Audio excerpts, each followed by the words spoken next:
Hi, I've been getting emails from several people who have asked me, I guess due to my mentioning that I was first published for adults, to tell a little bit about my adult books. So, what I thought I would do is tell you just a really quick story.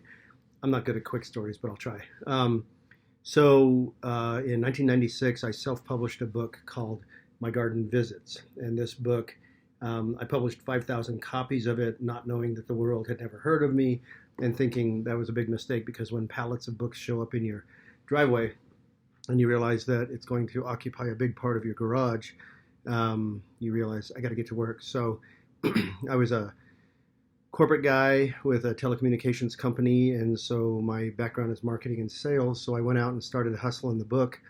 It had some really, really good interactions. Started with the tattered cover, which is my all-time favorite bookstore.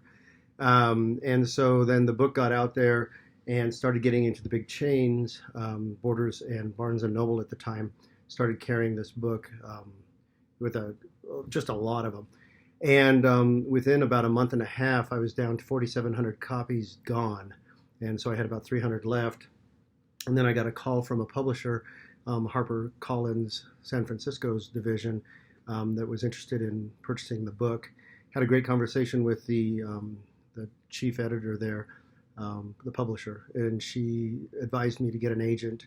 So anyway, I got an agent. Long story short, I went to New York, had 2 days of just an amazing experience of meeting 12 different publishers, the real biggies, and then negotiated a deal through my agent. The next week they had an auction, 2-day auction, and My Garden Visits liberated me from the corporate world to do what I do now, and that's tell stories and write for a living.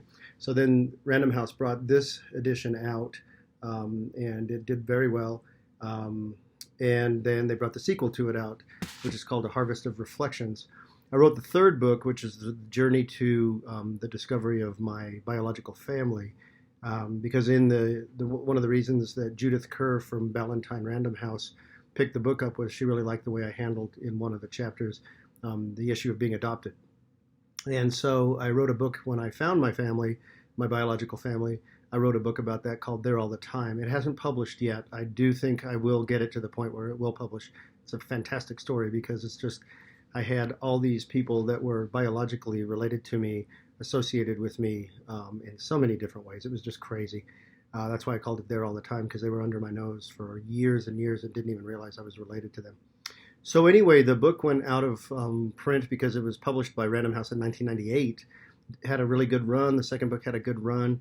And then it came back onto Amazon. You can have it printed. And it's not as beautiful, I think, as the first two editions of it. This was done by a very wonderful watercolorist, Victoria Kwasinski.